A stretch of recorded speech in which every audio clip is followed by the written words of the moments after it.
જય અર્બુદા, જય જવાન, જય કિસાન।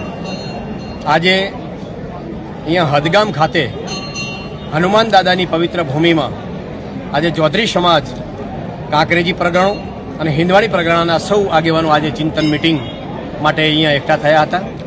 આજે સમાજે બહુ સરસ ચિંતન પણ કર્યું છે। સમાજની અંદર જે કુરિવાજો દૂર થાય, વ્યસન મુક્ત બને, દીકરા દીકરીઓને પૂરું શિક્ષણ મળે, કન્યાઓ પણ આગળ આવે, એ માટેનું પણ આજે અમે ચિંતન કર્યું છે।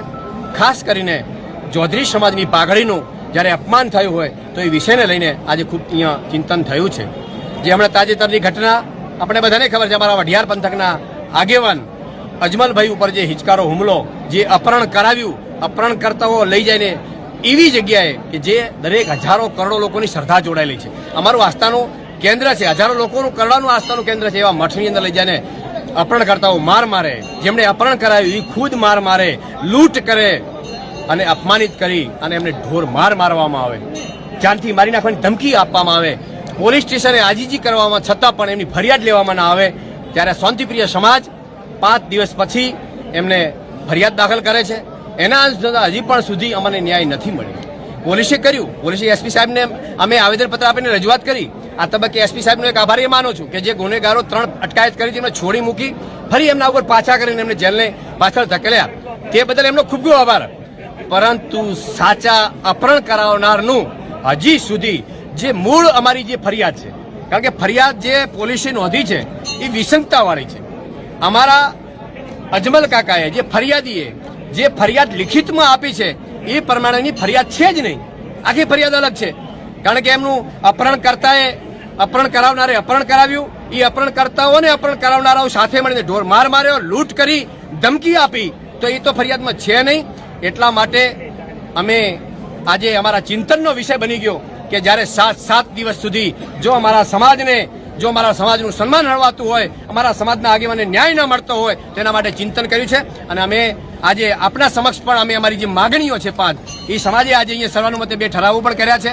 હિંદવાડી સમાજ અને કાંકરેજી પરગણાએ સર્વાનુમતે અજમલ કાકા, અમારા જે વઢિયારી પંથકના આગેવાન છે, એમને સંપૂર્ણ સમર્થન જાહેર કર્યું છે અને અમે ઠરાવ પણ સંપૂર્ણ બહુમતીથી એમને અમે ઠરાવ કર્યો છે સમર્થન માટેનો। આજે ફરિયાદીની અમારી માગણીઓ છે અને સમાજ સામે મૂકી છે અને સમાજે સમર્થન આપ્યું છે। સમગ્ર ઘટનામાં આરોપીઓના કહેવા મુજબ કાવતરાના મુખ્ય સૂત્રધાર તરીકે બળદેવગીરી બાપુ છે, તો ફરિયાદીમાં પૂર્વ કાવતરાના મુખ્ય સૂત્રધાર તરીકે તેઓનું નામ પ્રથમ દાખલ કરવું જોઈએ। આ મારી પ્રથમ માગણી છે। બીજી માગણી છે આશરે 15,000 જેટલા રૂપિયાની માતબર રકમ ખિસ્સામાંથી પડાવી લૂંટ આચરેલી, જેને મૂળ સ્વરૂપે દાખલ કરવામાં આવેલ નથી।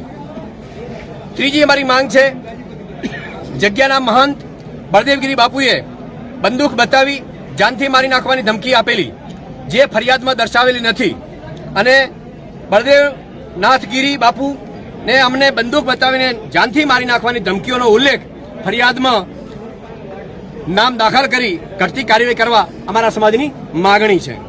ત્રીજી માગણી છે આગામી 10 દિવસમાં પોલીસ દ્વારા બળદેવગીરી મહંત જે મુખ્ય આરોપી સહિતના તમામ આરોપીઓની ધરપકડ નહીં કરે તો આગામી સમયમાં મહાસંમેલન અમારે બોલાવીને ઉગ્ર અમારે આંદોલન કરવું પડશે।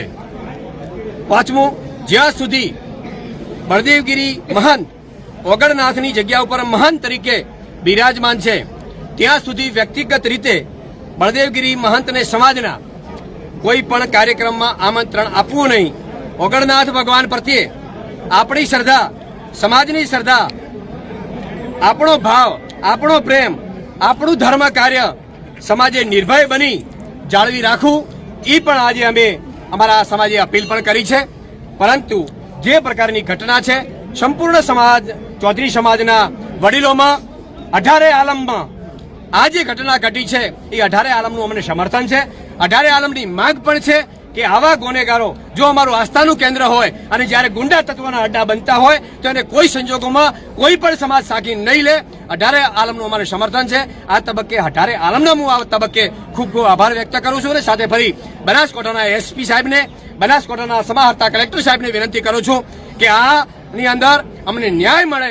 એમાં સાહેબ કાયદો બધા માટે છે, કોઈના માટે 2 કાયદા ના હોઈ શકે। એક ઘટનાની અંદર પોલીસ ખુદ ફરિયાદી બની અને એના વરઘોડા કાઢી અને એમને એક સબક શીખવાડતા હોય છે ત્યારે ખુદ આ જે અપહરણકર્તાઓ છે એમને ખુદ વિડીયો વાયરલ કર્યા છે, એમના વિડીયોમાં ખુદીરાય બોલી રહ્યા છે, તો હજી સુધી મુખ્ય આરોપીનું આ કાર્યવાહી નથી થતી, એમની અટકાયત નથી થતી, આગળની કાર્યવાહી નથી થતી. આપ તાત્કાલિક આ કરવરાવો. સમાજમાં જે વેરવિખેર ન થાય, સમાજનો આક્રોશ ફાટી ન નીકળે, એના માટે આપની પણ એટલી જવાબદારી છે. તો એના માટે અમારી જે માગણીઓ છે એ તરફ ધ્યાન આપી તાત્કાલિક કાર્યવાહી કરવામાં આવે એવી અમારી સૌની માગણીઓ છે.